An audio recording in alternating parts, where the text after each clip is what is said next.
I just got this monitor locally used.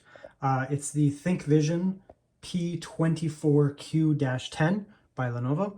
If you buy these new on the website, typically you're getting, I believe, the Dash 20 or the Dash 30, which are slightly newer. But these are still readily available on third-party sellers. You can still get them. Best Buy, even Amazon, you can still buy them. And of course, you can buy them locally. The newer model, the Dash 20, is very similar. So the specs are going to be quite similar. Some of the newer ones do have a higher refresh rate. It's 23.8 inches across, so basically 24 inches, and it's 1440p. So a lot of times you're going to be getting 1080p monitors when they're 24 inches, which is typically kind of the biggest you want to go for 1080p in my opinion. So this is a little bit smaller than the 27-inch ones, but it looks really crisp. So you can see for ports here, it has quite a bit. On the top there, we have the USB-B, which is typically for updating firmware and that kind of thing. We have a, I think that's like a Mac connection. Can't remember what those are called. We do have a display port there, one. We have a second display port that I'm actually using, and then we have 2 HDMI there. So it actually has a lot of connectivity, to be honest. You get dual HDMI and dual display port, which is pretty impressive for what it is.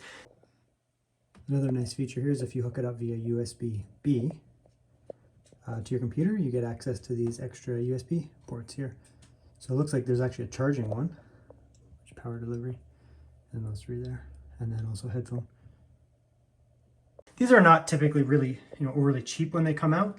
The newer model of this I think is like $300 or $400 Canadian, which is a fair bit. But these slightly older ones can be had for quite cheap. I paid 130 Canadian dollars, and I didn't barter or anything. I just knew it was a good price. And that's 100 American dollars, 100 US dollars.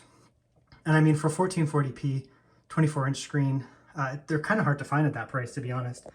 Okay, so now we use the Samsung video, which is a little bit more fair. It's not focusing on the blacks. It's rather focusing on, the colors. So, I mean, this is a superb screen, obviously. But you can see how good this actually looks in comparison. It looks pretty good.